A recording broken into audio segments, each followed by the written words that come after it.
you, everyone. I am Stacy Axler. Hello. I've been feeling increasingly unwelcome on Instagram and LinkedIn. Anyone else? No one?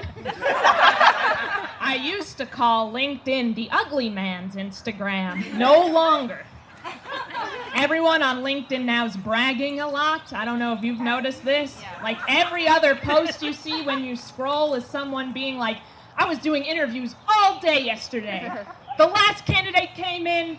After talking to him for 5 minutes, I gave him my job, my house, and my wife. Best of luck to you, Carol. And it's like, is this why nothing gets done in middle management? Like, what does this say about leadership? And where is Carol?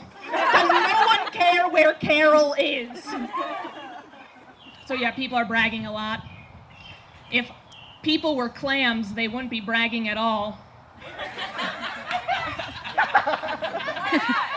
I really resonate with the phrase happy as a clam.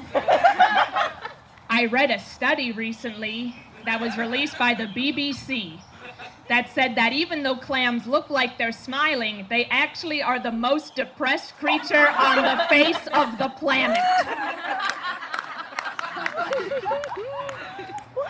I thought that was interesting. A lot of my friends are getting married and having kids. And the other day at like a reunion function, someone came up to me and said, do you feel left out that you don't have any kids? And I said, not really, but I do feel left out I don't have any mushrooms. Hear me out on this. People like kids. Okay, but did you all know, this is actually true, that mushrooms are more intelligent than an average 2-year-old human? This is accurate. Mushrooms can communicate. They know the words for different things. They can talk about danger and water and politics. That part's not true, but everything else, accurate. Accurate. So I read this all about mushrooms being smart, and I started reading all these articles, and every article backed up every other article. And it's like, yeah, mushrooms are smart. And I said to myself, oh my God, are mushrooms better at communicating than me? And if so, that's just wrong. I'm wrong, because I eat them. They should be eating us. So sorry, mushrooms, wherever you are. I imagine there somewhere. I also want to apologize to my doctors. I was stood up the other day by my doctor. When you're stood up on a date, your friends will comfort you and they'll be like, it's not your fault. You'll move on. But when you're stood up by your doctor, people say, what's wrong? What did you do wrong? I had a telemed appointment. My doctor never showed up. My doctors are annoyed at me because I often ask them things that they say aren't applicable. Like, I think every rash is smallpox, which has technically been eradicated.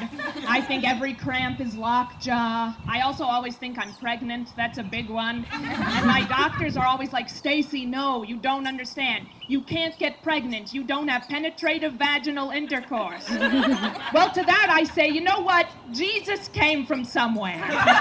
Where? This is a real question. Where? I don't know. I'm Jewish. But I know Jesus came from somewhere. I've listened to what the Christians have said. And I know he must have come from somewhere. So take that, medical professionals. I'm really interested in true crime. My favorite is when a crime has been like committed and then the criminal is like, I'm gonna pull it over on everyone. And I'm like, no, you're not. You're not that smart. I was watching this true crime documentary about this woman who killed her husband, and then she started sending texts to both her own phone and also her family's phone from this mysterious alias. And she had months to plan this out. And the alias she chose was Tony the Car Man. So all these texts were signed from Tony the Car Man. And it's like, that's months of planning? Like, I'm not the most creative person. All my stuffed animals are named like Blue Bunny and Big Bear, but I could come up with something better than Tony the Car Man. I think one of the reasons I like true crime so much is that I've always been afraid I was gonna get kidnapped. Since I was like a young child, like around 3, that was my biggest fear.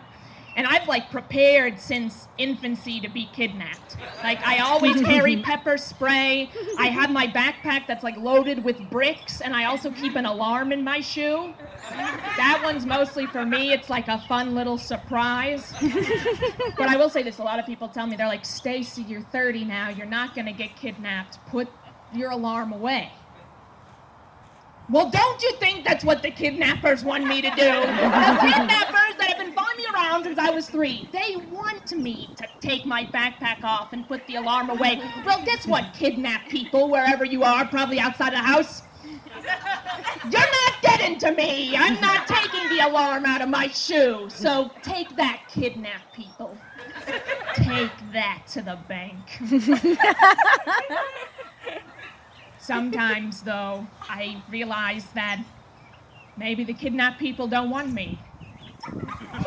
That's all right. Because I'm sure they'd be much more interested in a really highly advanced mushroom. You've been a wonderful crowd. I've been Stacey Axter. Thank you so much.